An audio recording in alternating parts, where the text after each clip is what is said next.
بسم اللہ الرحمن الرحیم۔ احد کا میدان سج رہا ہے، صحابہ کرام تیار ہو کر آ رہے ہیں ہتھیار لے کر۔ ایک صحابی جو ایک ٹانگ کٹی ہوئی تھی، معذور تھے، وہ بیساکھی کے سہارے، عمرو ابن جموح نام تھا ان کا، وہ لنگڑاتے ہوئے حضور کے پاس آتے،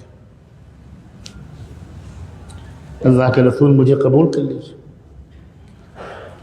حضور جواب دیتے ہیں، اما انت فقد وضع اللہ عنک الجہاد، عمر تم معذور ہو، تمہیں کوئی ثواب میں کمی نہیں ہوگی، اللہ دیکھ رہا ہے کہ تمہارا کیا حال ہے، تم اس سفر میں مت جاؤ۔ ان کا بیٹا آ کر کہتا ہے، اللہ کے رسول ابا کو گھر بھیج دیجئے، آپ نے بہت صحیح فیصلہ فرمایا، مجھے بھیج دیجیے۔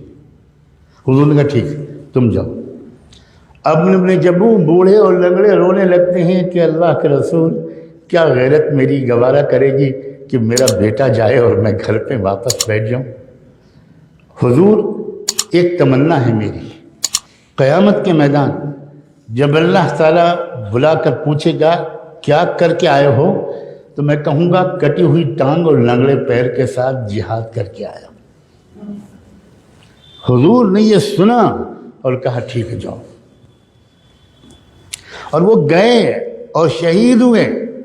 اور اس کے بھی آگے سنو، سچے مسلمانوں کی تمناؤں کا احترام اللہ کس طرح کرتا ہے کہ جب حضور نے جائزہ لیا کتنے میرے ساتھی چہیتے شہید ہوئے، اور آپ نے حکم دیا کہ تدفین تو مدینے میں ہوگی، بقیع میں سب کو دفن کیا جائے گا، چلو سب کے لاشوں کو مدینہ کی طرف لے کر چلو۔ عمرو ابن جموح کی لاش کو اونٹ پر رکھا گیا، جیسے ہی مدینے کی طرف کو اس اونٹ کو چلایا گیا تو اونٹ بیٹھ گیا،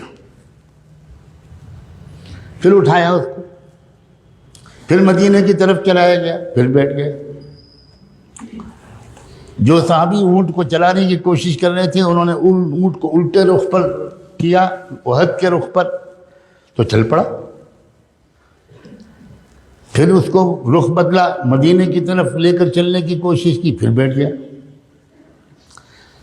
حضور سے آ کر لوگوں نے کہا کہ یہ کیا ہو رہا ہے اللہ کے رسول، یہ ہمارے دوست اور ساتھی شہید عمرو بن جموح کا عجیب معاملہ ہے، مدینے کی طرف اونٹ کو لے کر چلتے ہیں، ان کی لاش کو اس کے اوپر رکھ کر تو وہ چلتے ہی نہیں، الٹی سمت پر ہانکتے ہیں تو چل پڑتا ہے۔ حضور نے کہا کہ ان کے گھر میں جا کر پوچھو، گھر والوں میں کوئی ہے کہ کیا گھر سے نکلتے وقت عمرو نے کوئی دعا مانگی تھی؟ تو ان کی بیوی نے کہا کہ جی، اللہ کے رسول سے کہہ دو کہ میرے شوہر نے نکلتے وقت یہ دعا مانگی تھی کہ اللہم لا تردنی الی اہلی حیا او میتا، اللہ مجھے میرے گھر واپس نہ بھیجیو، چاہے میں زندہ رہوں یا مردہ، میں گھر واپس نہیں آنا چاہتا۔ حضور نے فرمایا یہیں دفن کرو، عمرو بن جموح کی دعا قبول ہو چکی ہے، وہ مدینہ نہیں جائے گا۔